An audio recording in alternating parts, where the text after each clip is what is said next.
Welcome to the Dr. Erin Show. May you live your truth. Good morning. I am so excited to be doing this podcast today. It's interesting doing these daily podcasts because sometimes I get up very, very early and do them. And it's an interesting time for me to reflect on things that I've already learned over, different processes in my doctorate or my own spiritual journey. Sometimes I get to reflect and go into meditation and see what's inspired for the day. And I wanted to talk about yoga today. What is yoga? I went to a talk yesterday and someone was talking about karmic yoga and how being of service and having it in your kind of monthly, daily spiritual practice for the month. And I thought, this is interesting. I bet a lot of people don't even realize what yoga is, because I know for me, I sure the hell didn't. So today, my intention is to give you my own perception of what yoga is, my kind of own journey, and answer the basics of what is yoga and how can you incorporate it into your life. So for me, I never liked yoga. I grew up, in 1970s, and I remember seeing some hippies doing yoga, and I thought that's weird. And then as the 80s rolled around, I remember doing one class and people were in leotards and it was a very physical thing. And I thought, this is so boring. We're sitting here stretching. And when I worked out, even in high school, I liked to turn up the music and, it was like jazzercise and stuff like that back then. And I just remember just identifying and thinking, I don't belong here. And as I began my spiritual track after having a stillborn at 22, I really gravitated towards meditation. I didn't really want to go towards full-on religion. I didn't know where to go, but I'd heard the masters spoke a lot about meditation. So I thought, well, that's what I'm going to do.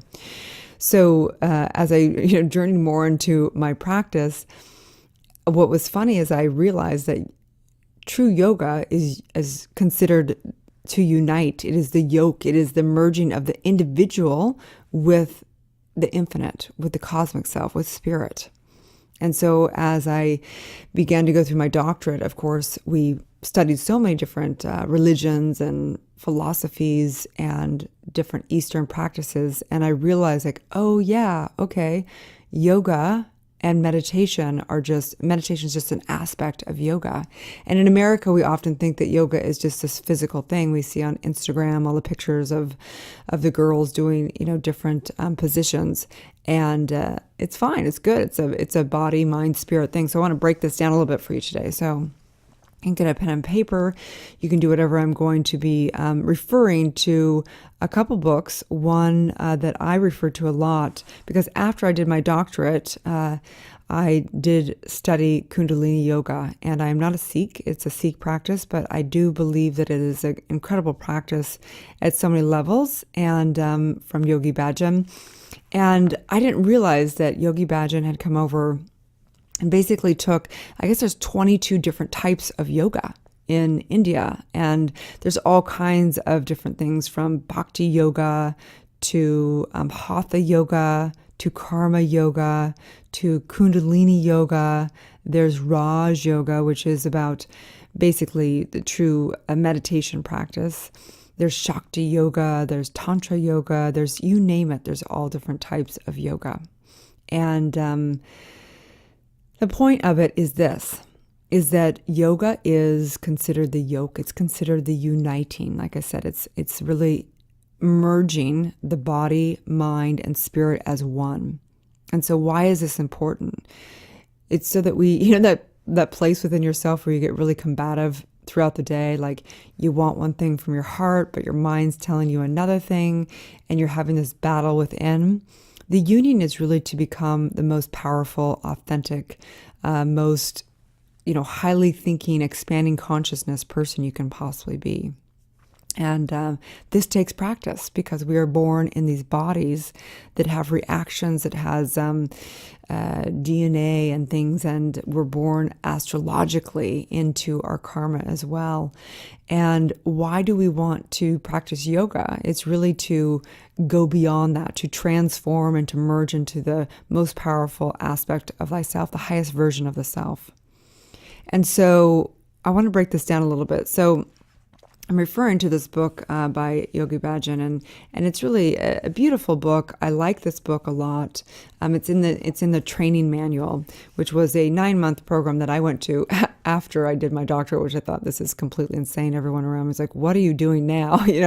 But I had found that I had meditated for many, many years, and I'd broke through the veil of the universe, and then I went into my doctorate, which was wonderful because I learned universal law, which for me is kind of the basis. It's the foundational work for understanding truth. And but there was something missing for me. And my physical, I realized that as I was getting into, my 40s, I just felt like I better deal with the body. I mean, I was always kind of fit, and I ate fairly healthy, and I worked out, but there was something that was not at the level that I needed this machine to be at, if you will.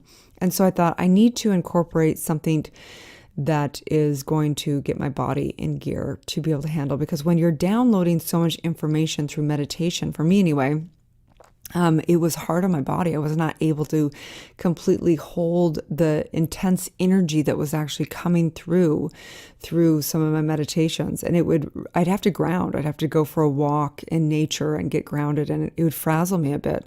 The transformation of awakening to my higher self and expanding consciousness there was a physical aspect to it. So, I found Kundalini yoga, and I knew that it was like instant love. They talk about falling in love with someone, love at first sight. For me, it was love at first, even just consciously thinking of Kundalini. There was something in me that knew I wanted to practice that. And I practice many modalities of yoga now, but I loved it because it was very spiritual. The yoga classes that I had experienced before were just physical, and there wasn't a lot of talk in them about meditation. It was primarily physical when I went in other yoga classes. So I really fell in love with Kundalini with Tej up at Nine Treasures Yoga up at on Sunset in Hollywood. Kind of a trendy but yet very authentic, grounded place. And again, I am not a believer that you only need to practice one type of yoga or you need to believe in one specific religion. I'm a true believer that all paths lead to the truth, and that no matter what you practice, if it's with intention and if it's truly the seeking of revealing the truth and your highest self, that you will get there. I believe that this is my own personal opinion, I believe that you do not need a guru. I believe that the guru is within, and that when we go into meditation, go into yoga rather, that all truth is delivered, that you truly are the Christ and Buddha consciousness, that within you is that, and every master and every deity and everything that's ever existed is really an aspect of you. And so yoga is really adventuring in consciousness, as Yogi Bhajan said. It's really, it comes from yoke, and it's merging together, it's joining together the union of the individual with the infinite cosmic consciousness. And there is a body, mind, and spiritual aspect of this. So of course, getting the body into the highest vibration through the physical practice is very important. And the mind is, of course, even more important.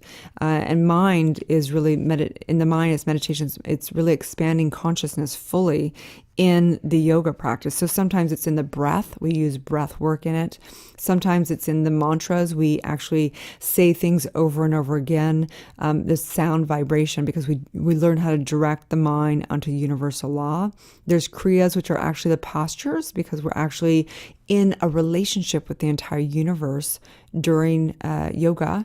There's pranayama, which is breath work, which is really pulling in the infinite energy and then directing that in the body, directing that in mind, directing that. There's mudras, which are really your hand movements. If you're getting into specific type of yogas, in Kundalini we use a lot of mudras, and this is actually, it's kind of like, imagine you're in communication with the entire universe. Well, it's the finite it's like a very specific language with your hands, and it is directing energy in the very specific modalities. So I can't get in it too deep because we only have 11 minutes today, but I hope that I've answered some of the questions of what is yoga, and there's many different modalities. My invitation to you is today to go within and to begin to practice on a body, mind, and spiritual level today. Just getting in tune with the body, getting in tune with the mind. And I challenge you to go take a yoga class, something that you've never taken before.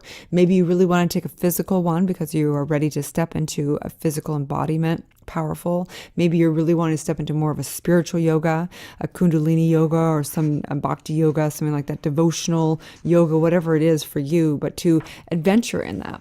And so if you've benefited from this at all, understanding yoga a little bit more, please like, share, and comment, knowing the truth that yoga is really the merging of the mind, the merging of you into your true self. And I recognize and declare today that it's already in you. The wisdom's already there. You already have this temple body waiting to be brought, the energy of the universe into it, to the highest, highest, highest expression of you. And I recognize today is a divine day, the merging of the self, the uniting. That's what you're here for. That's the entire purpose of this life, is to merge the physical with the spiritual. That is the true highest purpose you could ever have in this lifetime. And so I recognize this. I'm in gratitude for this, as together we say, and so it is. And so please like and share and comment on this, you guys. Please share this with somebody that you feel like would benefit from understanding what is yoga. You can find me at erinfallhaskell.com or drerin.tv. Download my free app, and may you live your truth.